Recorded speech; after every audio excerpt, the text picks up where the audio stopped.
Hello, welcome to the 6th episode of the 12th series of the Temple of Surf, the podcast. I hope you enjoyed the series so far.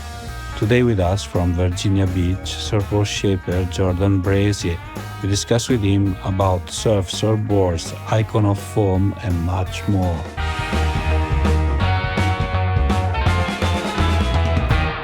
Welcome, Jordan. Welcome to the show. Where are you today? Right now, I'm at home up in Chatham, Virginia. Just got back on the road and was down in Expo, Florida, Orlando last week. How did it go, the Expo? I'm very curious. Surf Expo, it was great this year. Kind of picked up off last year where it just felt like it was a little bit more, smaller to mid-range brands taking up the real estate and shops showing more face, and just kind of feel like the space and the more smaller brands are kind of are filling out and taking good position, and just really positive. It was a lot, good amount of board builders down there and shapers. Ricky Carroll did an excellent shape off this year, just honoring a couple of legends. So Alan White won it, but yeah, it was a good one. Really enjoyed it. It was my first one doing it as Valaric, so it was my first year. You're going to be back maybe next year? Yeah, I think so. Yeah, for sure. It was definitely worth it, just to catch most everyone on, the East Coast as far as shops and accounts and even just people, friends and surfers to come through and just kind of show my, most of my line of just updated shapes and boards and what I'm excited about. So it was good. Okay. So we're going to talk about many things today, of course, around shipping surfboards, of course. But the first question that I have for everyone on the show is, in your opinion, what is the most important thing in surfing? Personally, I think it's, it's the unique moment where, whether it's, instantaneously when you're paddling out or at some point when you're out there, just the disconnection and the kind of reconnection, with just the feeling of solitude and the ocean and just kind of a freeing detachment of everyday stuff. It's so, it has its own conduit for an escape and such a pure way that, reaching that feeling, for each session is important to me. Otherwise, what am I doing? Not that space if it can't get to that point. Yeah, reconnection with the ocean, with just self or whatever whatever lights you up when you're out there. Cool. So, of course, fantastic thing to be in the ocean and reconnect. When is the first time that when is the first wave that you rode? Of course, like properly, not like kid or something. You remember that stroke? You remember that connection with the ocean?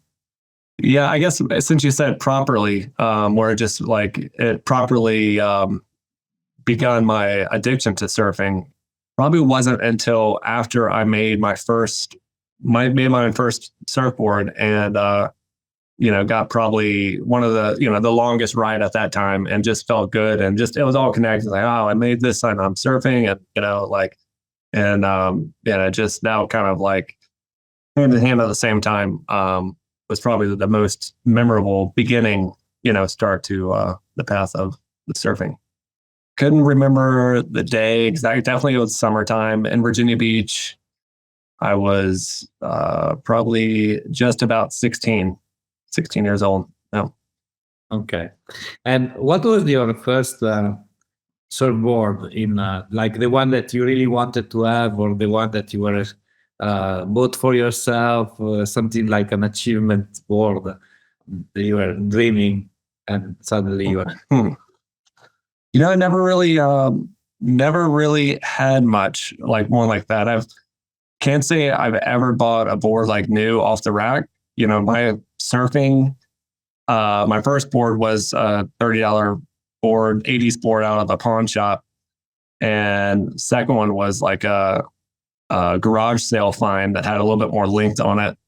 And then soon after that, I made my first board and just began making myself boards after that. And then would come across like more used boards and like just like old boards that love coming across, anything, from the 70s, 80s, just old vintage boards to like get inspiration off. And they just intrigued me the most, but coming up, surfing in the 90s where, everything new and on trend and was moving, it was very high performance shipping boards. And that never really, it clicked with me too well.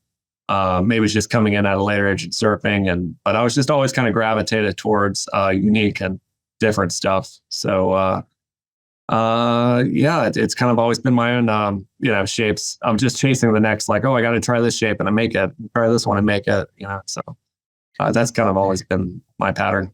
So chasing shape is something that you do because of passion, I guess, right? It's something like you see something that maybe one colleague or somebody else did before, and you want to challenge yourself and make and maybe improving, right?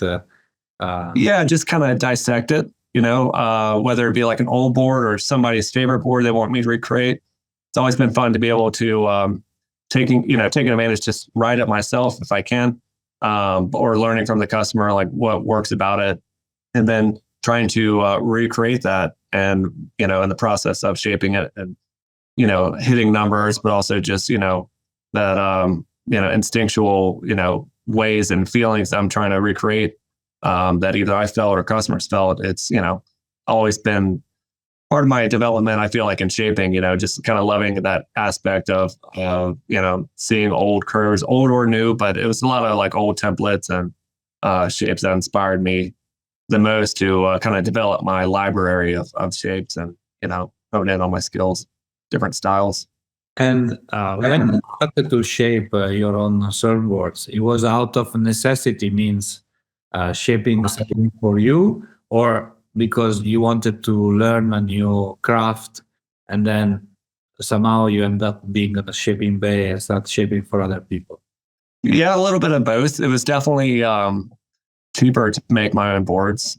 Whole kit was like 250, 300 with the blank when I first started. So it was easier to like, have a short board and a long board and then, something else, for me. But I've always was interested in making it for my own boards. I mean, I just loved the hands-on, aspect of it. And just kind of turned out making it for my friends, that saw me do it and then friends. So it just kind of, just kind of, snowballed for a while. Yeah. Until I found myself working in other, brands, companies and shaping for them. Yeah. Did you have a master, like a master shaper, somebody that teach you the craft, or you were moving from shipping bay to shipping bay and you learn everything by yourself, let's say? Yeah, it was, I would say I had good advice given to me kind of early on, just that I should take time to, hover around or work with any remaining shapers in the area, whoever, regardless who's doing it, has been around the longest. So I had started doing that, and it started with Dave Barnes and the Season Factory, and he housed other shapers as well and glacier boards at his glassing factory. But it was there that I learned probably the most, like directly from a very experienced shaper, and he did a lot of high performance stuff and a little bit of everything. So from there, I connected with Bill Frierson, who was a shaper for a very long time, one of the original owners of WRB, and he continued glassing boards under Frierson design, and built a relationship with him and learned a lot from him. And then when I shaped for WRB, it's kind of a whole crew of shapers there that it's awesome to kind of work with co-worker shapers and learn their styles and techniques and just kind of pick up on it naturally working together. Yeah, I think more you see, more you are inspired, right? So yeah, from really the beginning, Valaric Surfboards has been created, or is something that you reach later on in your career when you said, "Okay, I want to create my own brand." It started from the very get-go. Even before, it was the name I put on my very first board I shaped, but it was also just a word that I was using to just spray paint on my, skateboards at the time. It's just kind of like always been my own like brand, no strong, definitive definition of it. It's just a phonetically word that I liked, and just kind of used, and it just kept on rolling. And, when it came to making it like my own, or thinking of that way as a business, I prefer that word than like my name. I just, something kind of a little bit detached in its own entity, but something that's still always represented like, me to a degree of, what I'm about. So, yeah, it's been the same name since I was a teenager. I've been putting on my boards. Nice to hear. And I guess at the beginning, everything was hand shaping. Is still the case today, or you use the machine as well? Yeah, hand shaping for a long time, even into the production days of WRB.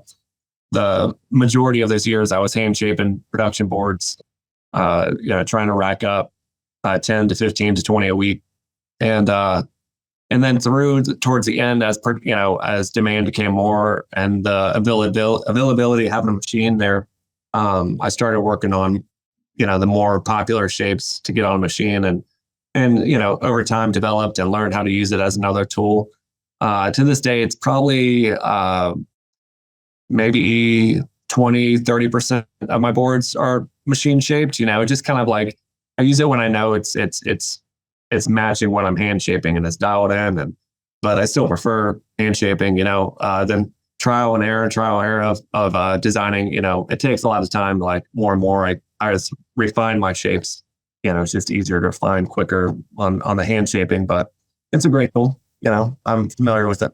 Yeah, of course. I think the time you use can be different for different clientele or for different occasions, right? So, yeah, I think it's important to know the enemy, if we call it like that. Like the machine. Oh, sure.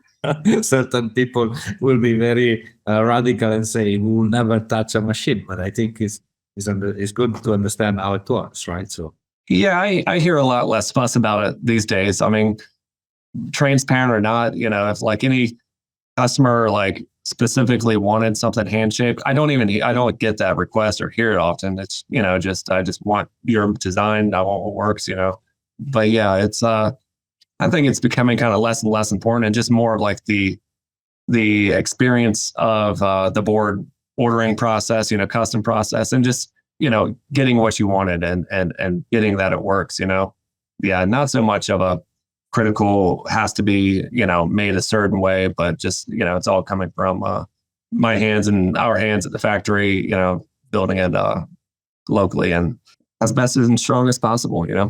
Yes, you said something I think very important, that maybe the consumer does not ask for a hand shaping versus machine shaping. Is asking more for a specific model of surfboard, right? Though I think certain shapers, they made of hand shaping a strong point, because again, it's attention of details. And I think, I know I'm not a shaper, so I don't know, but I think everything revolves around the feedback that the surfer can give to the shaper in order to improve the surfboard.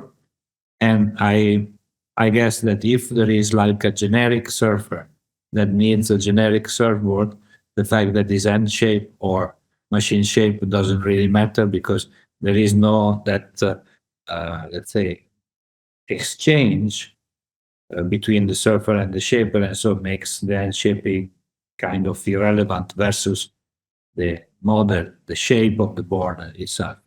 Is what you want to know more or less? Do you agree with me? Oh yeah, I agree. And it depends. Yeah, every customer is different. Sometimes if the customer knows what they want, they've seen the model, or they've written it, or they know somebody that's written it.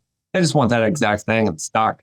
And whether that be hand shape or machine, it's that way. But there's the other customer that wants something completely unique, brand new, a little bit of this model, a little bit of that model.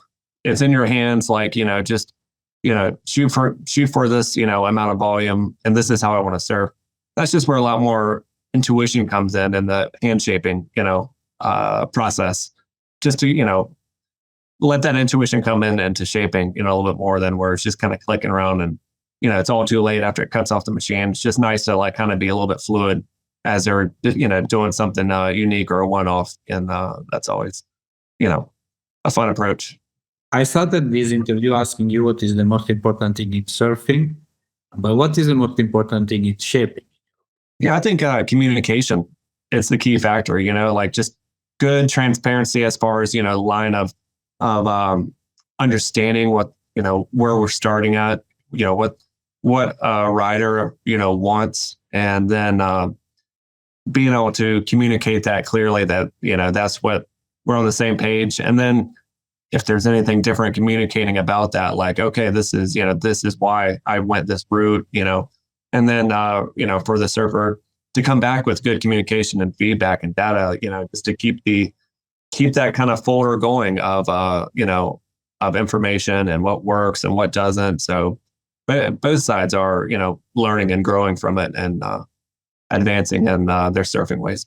Yeah, feedback is very important for both sides, for the surfer to have a better surfboard and to surf better ways, and for the shaper to learn, those little details that they improve and they make those little steps that are creating the magic surfboard, the one that is Right. the holy grail of. Yep. Exactly. And so for you, you've been invited this year to the boardroom, the Icon of Foams, right? Yep. Back in this past October. Yep. How did it go, this experience? Different to Surf Expo, right? That is the non plus ultra of shipping surfboards in US, right? Yeah. Mostly, just the high concentration of surfboard builders and fins and just more surfboard industry than expos. It's huge. It's everything. It's clothing, bikini, it's puka shells, it's sand, it's everything. It's always, I love going to the boardroom show just because it's like it's like an antique car show mixed with high perform, sports car, everything's there. So yeah, this was my second time shaping in it.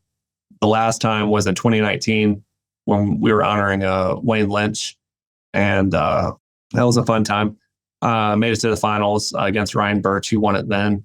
And this year was a fantastic one. We were honoring Bob McTavish, and he brought some amazing boards to choose to shape, and that was a fun round, fun event. Let's go around. Made it to the second round up against Ryan Birch again, who beat me again. But it was a lot of fun. I'm kind of glad to not have done that last board in the third round. And it was a stringerless. I don't know if you've seen it, but it was a stringerless, V bottom, his plastic, machine, and just like the blank just didn't fit it. And you had to the secret was that you had to, very little room to shape it, but the rocker wasn't there regardless. You just had to hit the volume. And McTavish said that his trick is that big glass one side propped up with a broomstick to hold the rocker. So, and then they'd flip it. And so it's like, you can't shape it exactly what the board that you're copying. Mind trip. And, so those guys, Michael Arnold and Ryan Birch, who shaped that, like, kudos to them. That was just, I was sweating watching them. Let's just say that was, glad I went in there. But good show. It was great. Yeah, I felt a little bit more live than the last year, more attendance. So yeah, it's just overall comforting feeling on West Coast and East Coast. Just a good excitement about board building. Growing. I think it's so fun for the person that gets honored. So in this case, Bob McTavish, of course, a legendary name in the shipping industry, but also for you guys, to compete against each other, to learn from each other. And the way you were describing, it was like, it was fun, it was not like a competition per se, No, even though the format's like head on head, it's still very individual. You're only, shaping to get yourself in there. There's just so much going on, time frame against you. But yeah, it was Gray Noble shaped in it.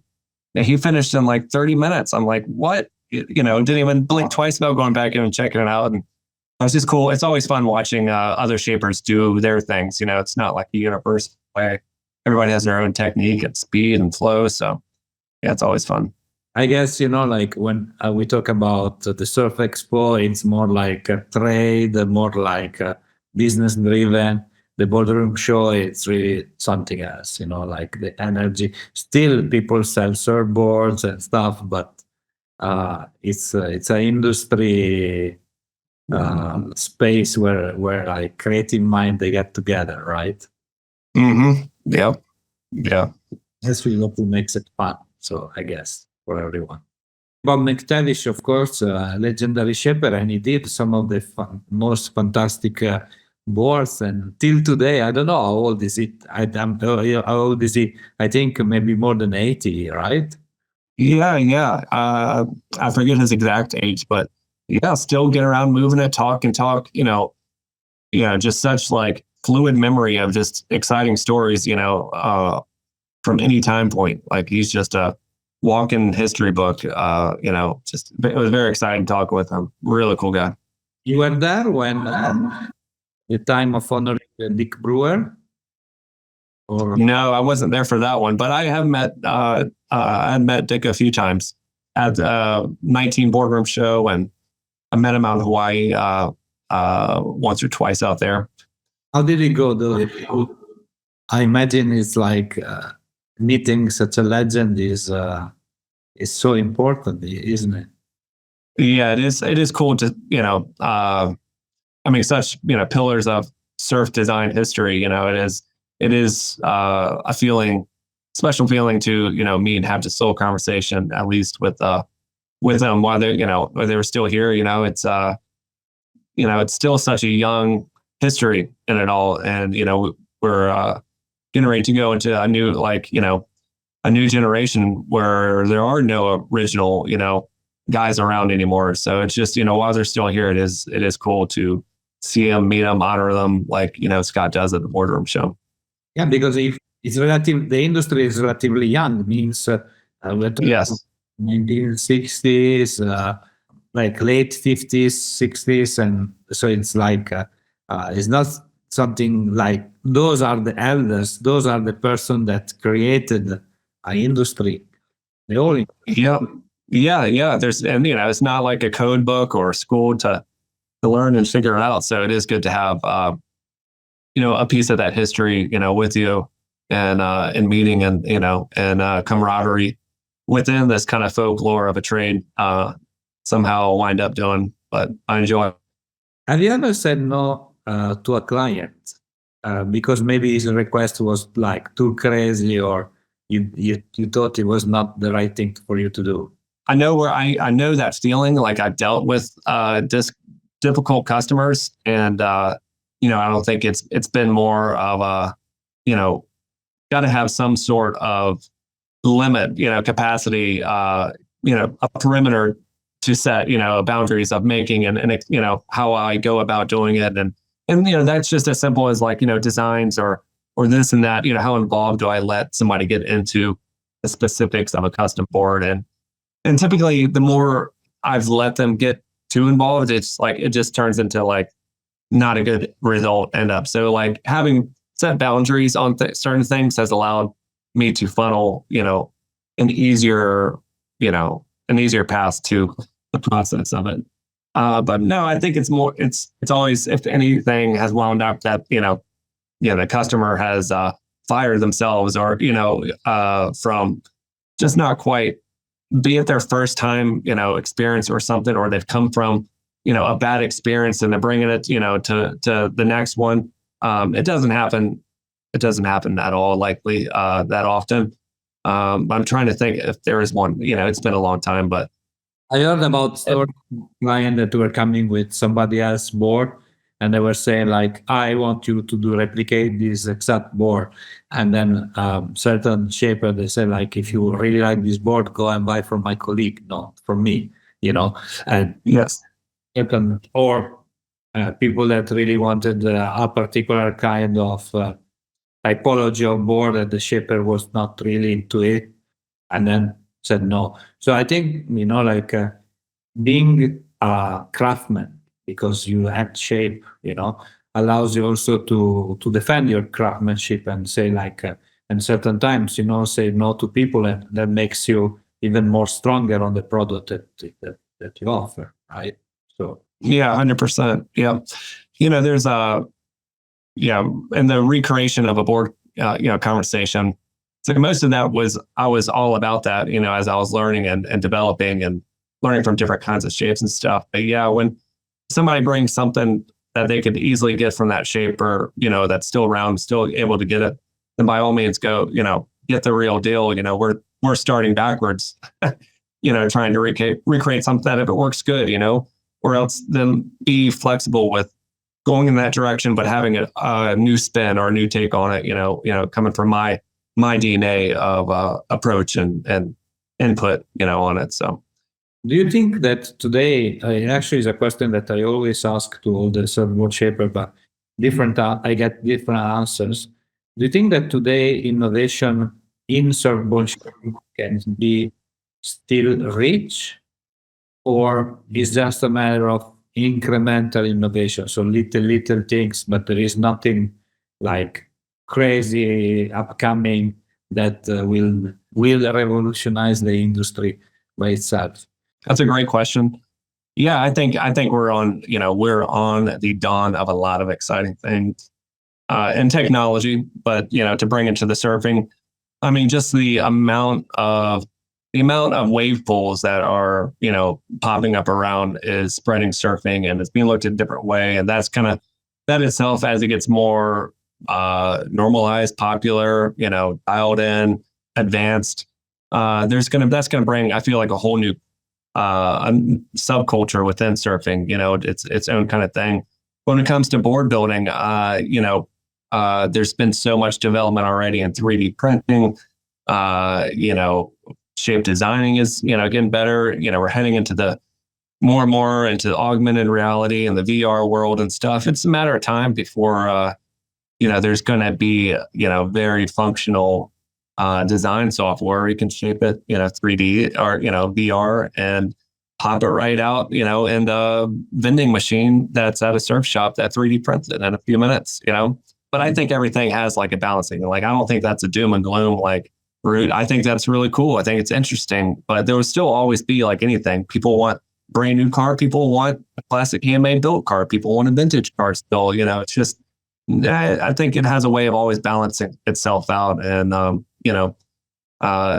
more than ever, people like something that has an identity kind of to it, that they can relate to. So it doesn't matter how cheap or new or tech or whatever it is. It's like, it's still, that's for some people, and for other people is they want something that they can relate to and like have an experience on through a human interaction or relationship too. So yeah, I think we're going to just see the polarity kind of grow in both directions. But I think hand shaping, board buildings will be there and for people as that space always grows and fills and kind of recycles. But I'm excited for both ends of the spectrum. I'll mess with technology and I'll keep hand shaping, do it the classic way. So I'm sure that technology maybe at a certain point will find an alternative, low cost alternative for foam, for instance, that today is considered something that is irreplaceable, or maybe resins. I think there can be a lot of innovation on the fins, but there is already, and I think if I had to think about it like as a cold question, I think like today we don't see anything like breathtaking, like, but maybe in the future something can be achieved. I don't know. Another important thing is definitely the fact that a lot of shapers in US and in California in particular, but in US at large, they are very upset because people like producing outside Asia, for instance, and bringing the boards inside the country, inside the States. And basically, I know that inside the state, you have to respect a lot of rules in terms of pollution, health and safety, in terms of employment and whatnot. And so, receiving inland after paying duties on board with half of the price, if not less than that, kinds of kill the market. So it makes the life of you guys that you want to maintain craftsmanship and shaping even harder and harder, because there is the consumer. As we said before, it's already difficult, to make a living out of the shaping industry normally, and as well the clients, they do not make so much difference between a board that is hand shaped versus one machine shape. And so I don't know. Do you think what I'm saying resonates with you, or what's your position? Yeah. I'm definitely, I've always kind of seen both sides of the coin as for a business person to make a living, by any means. And, I don't think one has an evil to it, as, whether it's produced, with less regulations, bigger margins overseas, out of country, that works. But that's just not that interesting to me, especially when it involves something I love so much as far as surfing. My model that I'm, investing in is relationships, and that's relationships with surf shops, individual customers, and really I'm focusing a lot on surf shop relationships, and more than just doing business, dropping off boards here and there. It's really trying to spend the time who I'm working with and dialing in boards for the areas. So there's something, a story to tell, and trying to bring that as a reminder, as an important asset, to have in this industry is, to develop things together and just know who's making your boards, where it's coming from. Just been data communication from, who's riding my boards, whether it's surf shop team riders or direct team riders. And I can share that with all my accounts and everybody.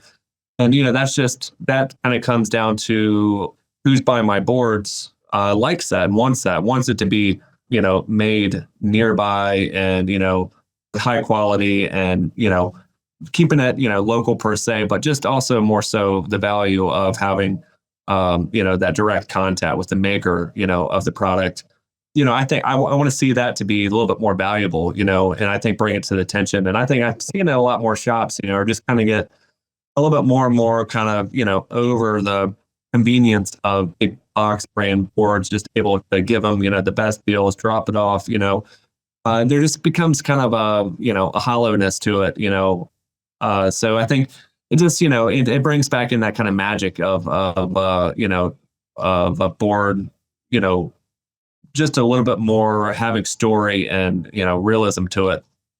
So that's kind of what I'm invested in. I don't know too much about the business side. I've never worked with doing any boards or products overseas before. And, I haven't seen it with my own eyes. So I only know so much about that, but I'm putting my, my bets on good relationships and hoping that puts that back into, my model as in, still handmade, built here, on the East Coast in America. So working with, high quality, glass shops, from the States, but anywhere. I mean, I like to travel too, and I would, take that anywhere, it would take me, to glass shop in Europe or wherever. I would be happy to, work with that kind of like-minded mentality. And I think there's value in that, without having to worry. Just kind of, I think that's the best approach for me, rather than just shaming the alternative of, going full production or as cheap route as possible. So. No, definitely. I think your approach is very positive, and it's a great one. Of course, surfboard industry protect each other.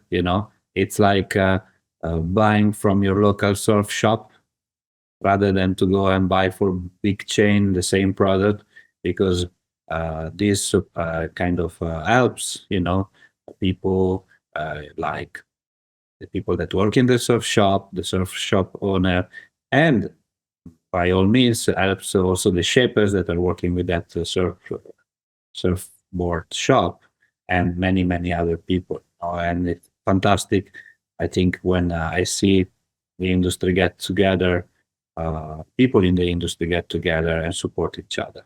So definitely a business based on relationship, based on service, based on proximity with the surfboard shop and surfboard shop owner makes totally the difference. And then, of course, you have extremely high qualitative product that cannot be compared at all with things coming from overseas, And so, definitely, I see your point of view. Before a short Q&A session, so that concludes our podcast, I wanted to ask you if you are working on something very particular these days, or for you is everything like business as usual. I'm always trying to create spaces within, my brand to allow new creativity and not so rigid models and tuning. I want that to always be there to refine what is working and update, but kind of have like different parts to the spectrum of that. And this past year opened up one of that pieces within it. Kind of just it has a different board lamp. It has like a mushroom on it, but it's a place for spontaneous, shaping. Like, oh, I really want to just get this out of my system. It's a new shape. It's on my mind, or new fence setup, whether that's me or a customer or a shop. Just allow this kind of like a clear board just to go into, get it out into the physical and try it out. So kind of a place for experimentation, and then can come into it. And then further from that, I'm hoping to get back into, I've had fun previously of just making very interesting concept boards, like, does it work or not? See how far I can push the envelope on what looks weird, but just different, just allow that space for fun creativity. And, and that kind of can be kind of more classified as an art type thing, but, just as a concept. And then that kind of can inspire something real and to come to be. So just kind of keeping that in my realm of making, my creative outlet, as well as business, too. So don't want to get, too repetitive. I've been down that road in the production, shaping the same thing, 100 of these, 100 of those, it just gets, a little stale and tiring. So I like to keep it fun. Okay. Well, it looks, I was about to say, it looks fun. So I think definitely. So we finish our interview with a short Q&A session. So please answer the first thing that comes up to your mind. So the best surfboard that you ever rode. The best surfboard I've ever ridden. Ooh, would it sound biased if it was one of my own that I've made? As a personal board, just something that's worked so well in so many different things. I have to say the Star Cruiser model that I do. It's probably given me the most fun sessions I've ever had. Just to guarantee, from absolutely looks like it, junk impossible to get anything, to just all time conditions. It's just delivered, always a smile after a session on that model. And that was kind of a model I made specifically, out of my own interest and for me. And it's taken a liking to a lot of people and shops now. So I'm kind of proud of that one. Your favorite shape? Favorite shaper? Oh man, let's see. Favorite shaper of all time. It's not a shaper who I've learned directly from or mentored, but it would definitely be an inspiration, and someone who I have known for a little while now would be Chris Christensen. He just nails. He's just just impeccable on aesthetics. He's just a wizard, and executes everything just to a T, from just the look of a board to the writing of a board. I actually just ordered a long fish from him a few weeks ago. Just curious. Been pretty stoked on seeing how that's going. So, Chris is just all time, nails his brands, to a T, I feel like. So that's inspiring to me. Do the same for myself. It's a great guy to Yeah, great guy. Yeah, I had it on the podcast. It was very interesting. Oh, that's right. Yeah, he's a good storyteller too. Yeah, you can have a listen when you have a little time, maybe in the shipping bay. Personal question: your favorite song or kind of music? Well, definitely it's not going to be a song. My kind of music, I listen to a lot of bit of everything, but the most I would have to say would be like house, techno, electronic, mostly stuff without words. So like pretty cerebral music. I don't like to listen to the same thing too often. So I'm like probably listen to like 100 to 200 new songs a week. That's how much I just like kind of move through and rotate. And it's just, that kind of music just stirs my creativity, especially headphones in the shaping room or whatever. So yeah, kind of that. Your favorite surf spot, if it's not a secret? My favorite surf spot is the session with the least amount of people. Yeah, to me, that matters most. Just not a very dense area, and I'm just as happy, to be in a little bit more solitude space. But yeah, it's tough to say on a one particular personal spot. I just like a little bit of solitude. It can be a beach break, breaking waist high, or a early session before a crowd gets out on point break somewhere. I'm just happy. So, your favorite surfer of all time? Oh, surfer all time. That's a tricky one. Yeah, I can't say I have one. Yeah, just too many. Yeah, nobody. I'm like, that's my guy. That's my team. Just not a big, team type of watcher or sports kind of guy. So I can't say I have one that I'm like always have had a tab on to keep watching or inspired from. Fair enough. The last question is a little usual. I would like to know your best relationship advice. When a relationship can be a relationship with a romantic friend, a relationship with the ocean. I don't know the way you want to answer.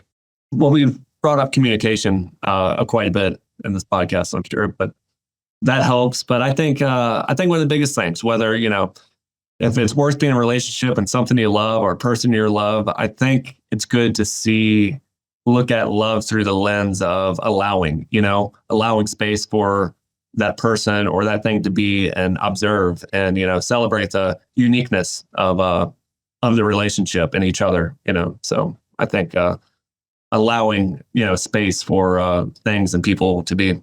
Yeah, definitely. A good suggestion.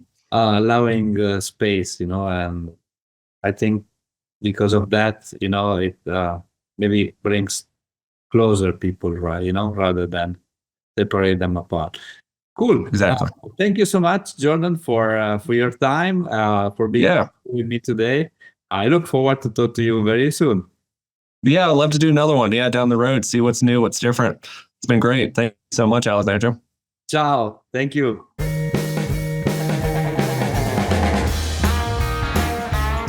Hi, it's me again. I hope you enjoyed our today's episode. If you want to know more about us, please follow www.thetempleofsurf.com and all our social media. Mahalo!